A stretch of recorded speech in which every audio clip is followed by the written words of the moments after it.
안녕하세요. 여러분께 깊이 있는 지혜와 철학을 전해드리는 삶과 철학 채널입니다. 오늘 함께 탐구할 주제는 누구나 한 번쯤 느껴봤을 외로움입니다. 외로움은 단지 혼자 있다는 의미를 넘어서 다른 사람과 단절되었다고 느끼는 고통스러운 감정이기도 합니다.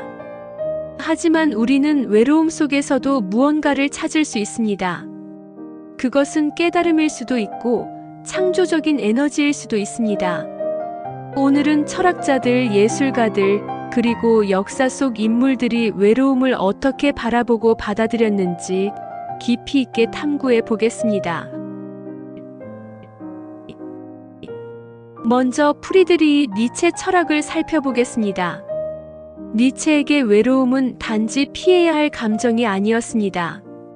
오히려 강한 자만이 견딜 수 있는 시험이며 진정한 지혜와 창조성이 나오는 원천이라고 보았습니다. 니체는 이렇게 말했습니다.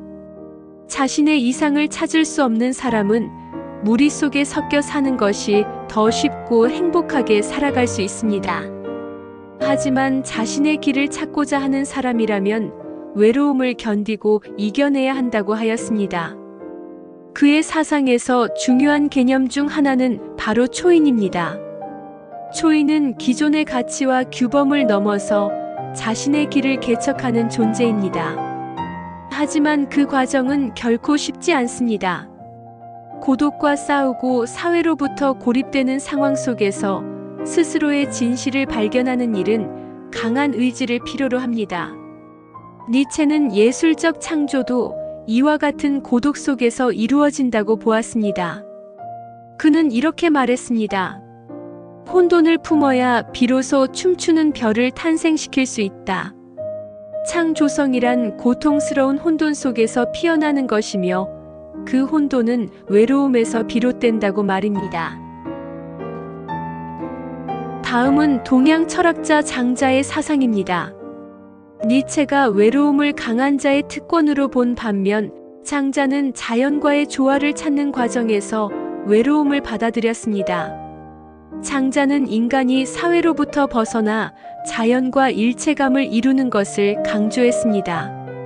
세상의 혼란과 기준에서 벗어나 자신의 본성을 찾는 과정이야말로 참된 지혜로 이어진다고 보았습니다. 장자의 유명한 이야기 중 하나는 나비의 꿈입니다. 그는 꿈속에서 나비가 되어 자유롭게 날아다니다가 깨어나서는 자신이 사람인지 아니면 사람이 되어 꿈꾸는 나비인지 혼란스러워했다고 합니다. 이 이야기는 현실과 환상의 경계를 허물고 인간이 스스로 만들어낸 고정된 관념에서 벗어나는 것이 중요하다는 것을 말합니다. 장자에게 외로움은 두려움의 대상이 아니라 참된 자유와 평안을 얻기 위한 필수적인 과정이었습니다.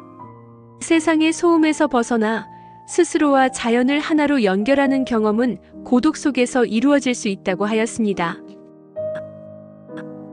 마지막으로 스토아 철학의 대가 세네카를 살펴보겠습니다. 세네카는 외로움을 단지 피해야 할 것이 아니라 내면의 평온을 찾기 위한 도구로 활용해야 한다고 주장했습니다. 그는 인간의 행복은 외부로부터 오는 것이 아니라 오직 내면에서만 찾을 수 있다고 보았습니다. 세네카는 이렇게 말했습니다. 어떠한 소리도 당신을 흔들지 못할 때, 칭찬이나 비난도 당신을 흔들지 못할 때, 그때 당신은 비로소 스스로와 평화롭게 있을 수 있습니다. 그는 외로움을 자기 훈련의 시간으로 여겼습니다. 고독 속에서 자신의 생각을 정리하고 내면의 평온을 찾는 연습을 지속하라고 말했습니다. 또한 외로움은 고난과 역경을 견딜 수 있는 정신적 강인함을 기르는 기회로 보았습니다. 세네카의 가르침은 오늘날에도 깊은 의미를 지니고 있습니다. 우리가 외로움에서 벗어나기 위해 끊임없이 무언가를 찾기보다 내면의 고요함을 발견하는 것이야말로 진정한 평화를 찾는 길이라고 말합니다. 여기까지 우리는 니체, 장자, 세네카라는 세 철학자가 외로움을 바라보는 방법을 살펴보았습니다. 이제는 그들이 말하는 외로움을 넘어서 예술가들과 역사 속 인물들이 어떻게 외로움을 경험하고 극복했는지 탐구해 보겠습니다. 지금까지 우리는 철학자들이 외로움을 어떻게 바라보았는지 살펴보았습니다. 이제는 역사 속에서 외로움을 경험한 예술가들과 위대한 인물들의 이야기를 들려드리겠습니다. 그들이 외로움 속에서 발견한 것들은 오늘날 우리에게도 많은 영감을 줍니다. 먼저 이야기할 인물은 빈센트 반 고흐입니다. 그는 지금은 세계적으로 가장 사랑받는 화가 중 한 명이지만 생전에는 거의 인정받지 못한 채 외로운 삶을 살았습니다. 고흐는 끊임없이 예술을 추구했지만 사람들과의 소통에 어려움을 겪었습니다. 그의 외로움은 단지 사회적 고립에서 비롯된 것이 아니라 그의 예술적 열망과 세상과의 단절에서 온 것이기도 했습니다.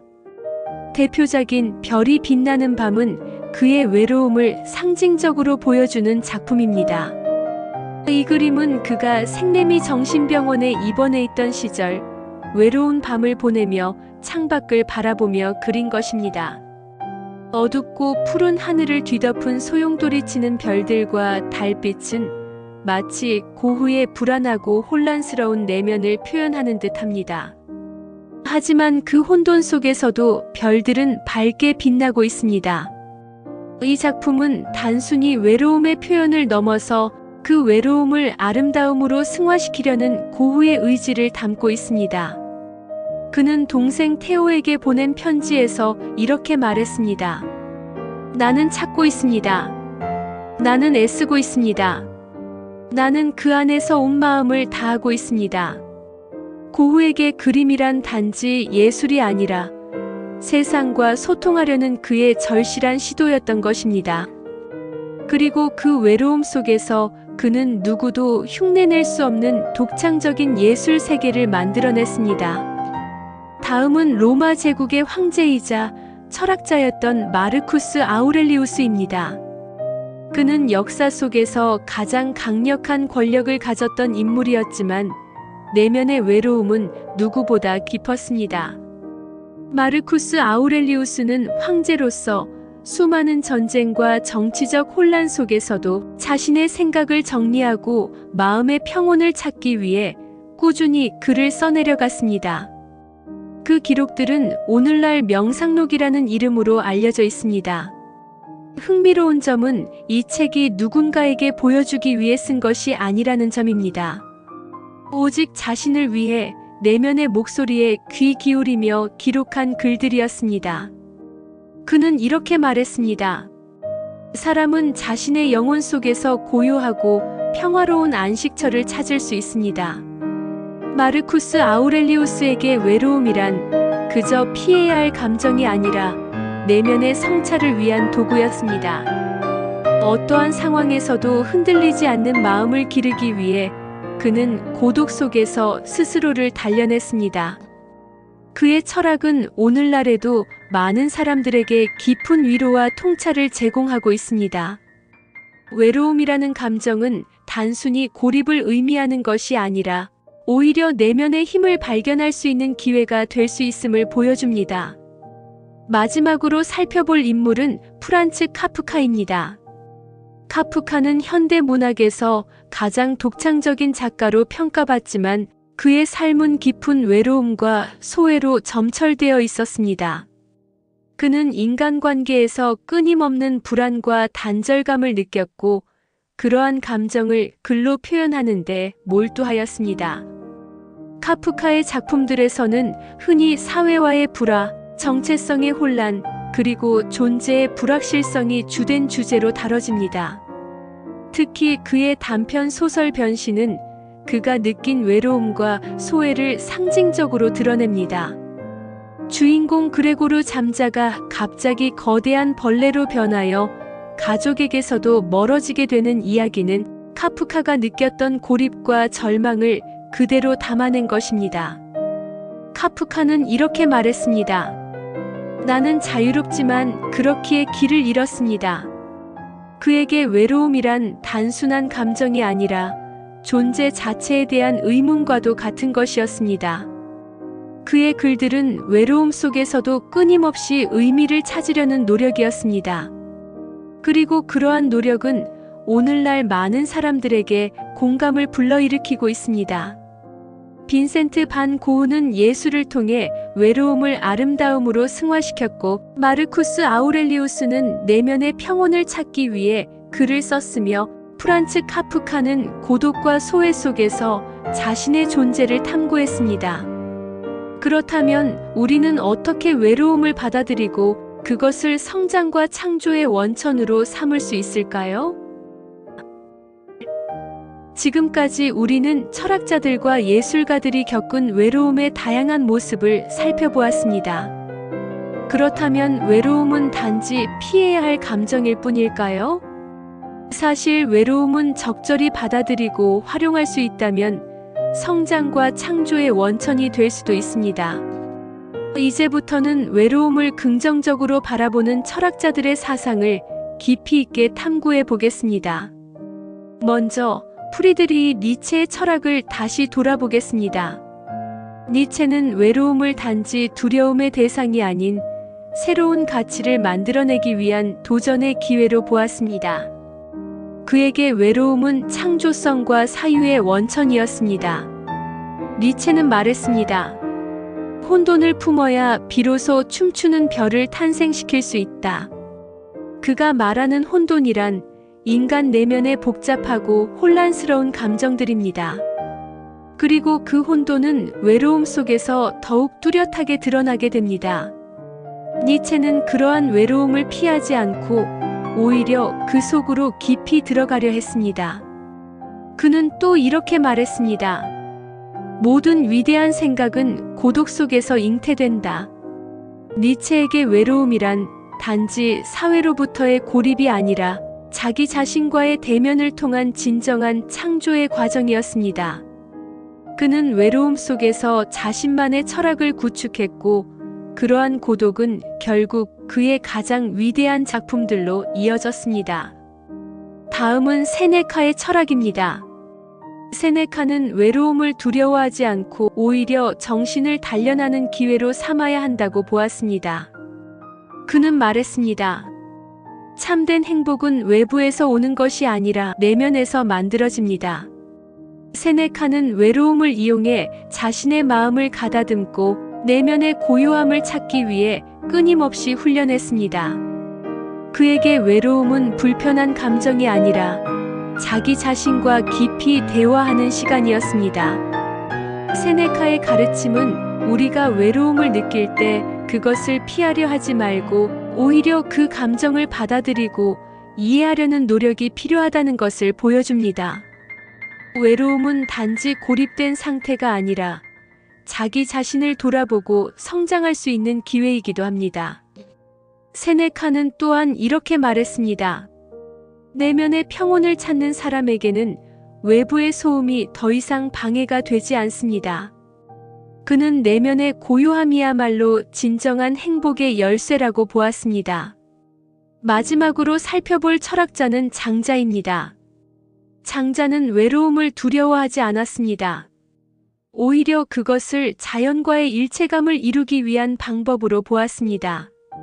그는 인간 사회로부터 벗어나 자연과 조화를 이루는 것이야말로 진정한 지혜를 얻는 길이라고 생각했습니다. 장자의 이야기 중 가장 유명한 것은 나비의 꿈입니다. 꿈속에서 나비가 되어 날아다니던 그는 꿈에서 깨어나서 자신이 사람인지 나비인지 혼란스러워했다고 합니다. 장자는 이 이야기를 통해 인간의 존재란 고정된 것이 아니라 끊임없이 변화하고 흐르는 것이라고 말합니다. 그리고 그러한 변화를 자연스럽게 받아들이기 위해서는 고독 속에서 스스로를 바라보는 과정이 필요하다고 보았습니다. 장자는 또한 자연과의 일체감을 강조하였습니다.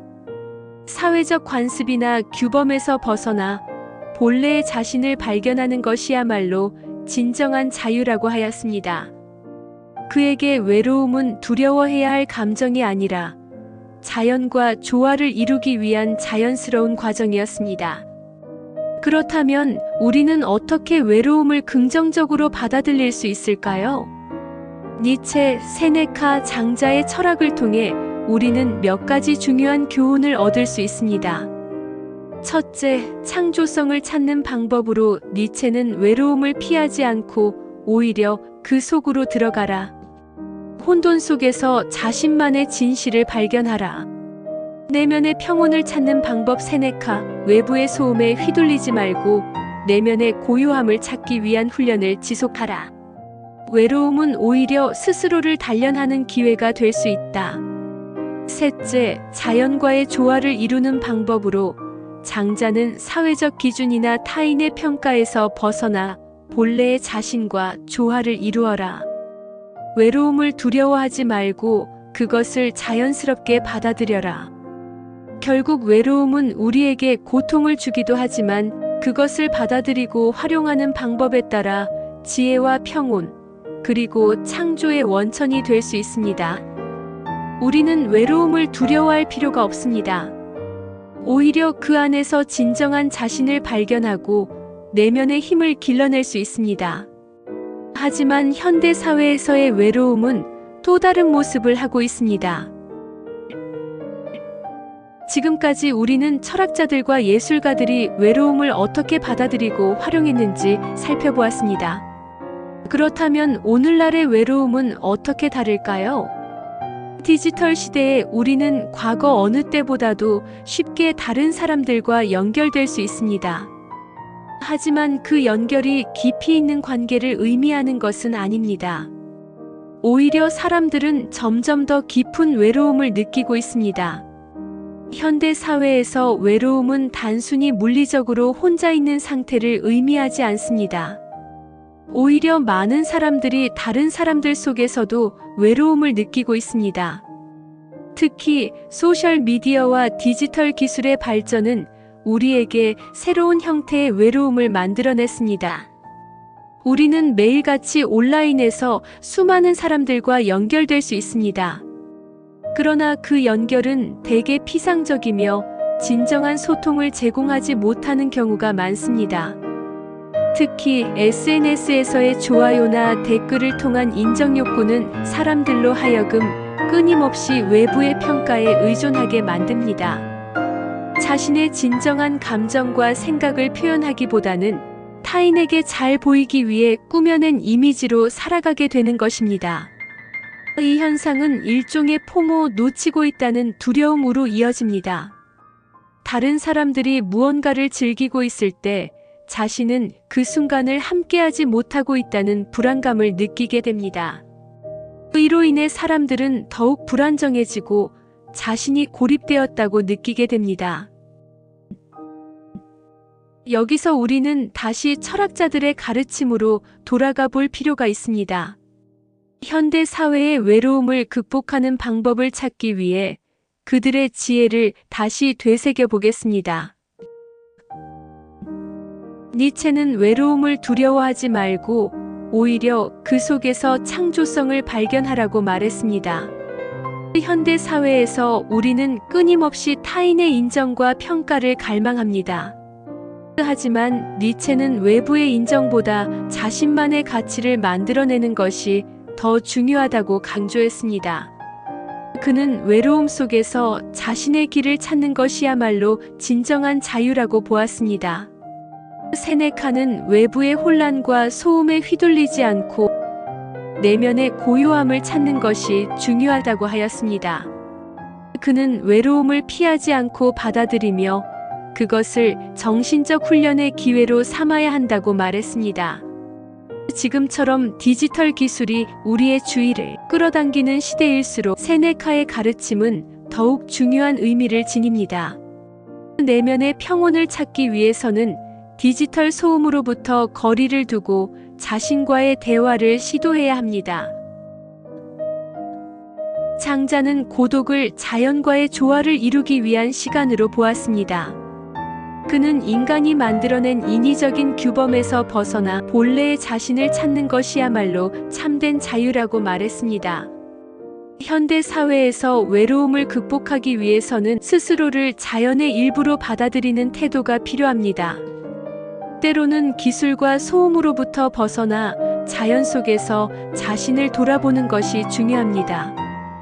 그렇다면 우리는 현대 사회에서 외로움을 어떻게 받아들이고 활용할 수 있을까요? 첫째, 고립을 두려워하지 마십시오.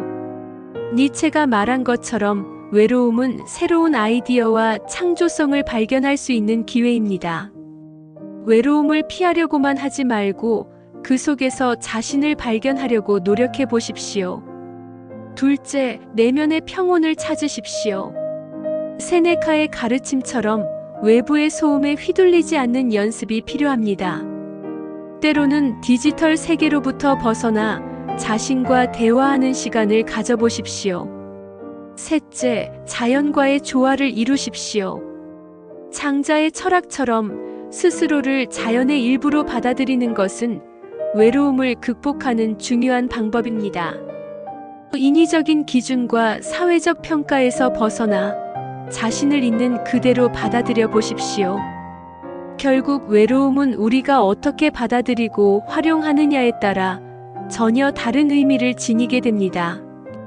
고통스러운 감정으로만 받아들일 수도 있지만 그것을 자신을 이해하고 성장할 수 있는 기회로 삼을 수도 있습니다. 우리는 외로움을 두려워할 필요가 없습니다.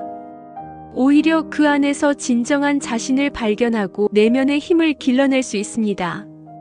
하지만 중요한 것은 그 지혜를 실제로 우리의 삶 속에서 어떻게 적용할 것인가 하는 문제입니다.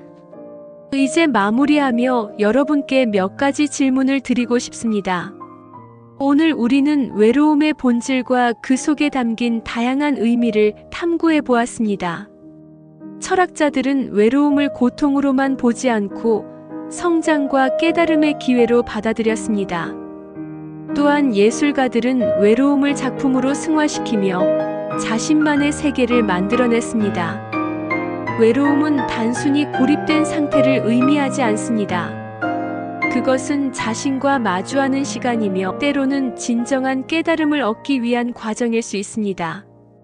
니체는 외로움을 창조성의 원천으로 보았고 세네카는 외로움을 내면의 평온을 찾기 위한 도구로 활용했으며 장자는 외로움을 통해 자연과의 조화를 이루고자 했습니다. 그들의 철학은 오늘날에도 여전히 유효합니다.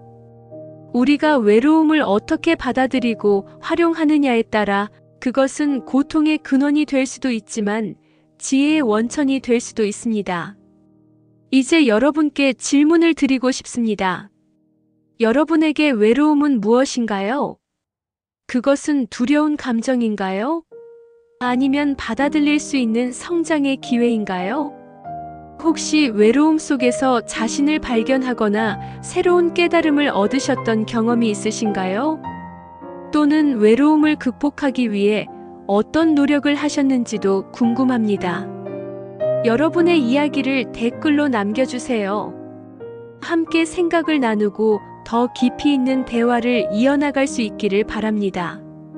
삶과 철학 채널과 함께 해주셔서 감사합니다. 다음 시간에는 또 다른 주제로 여러분과 함께 깊이 있는 사색을 나누고자 합니다.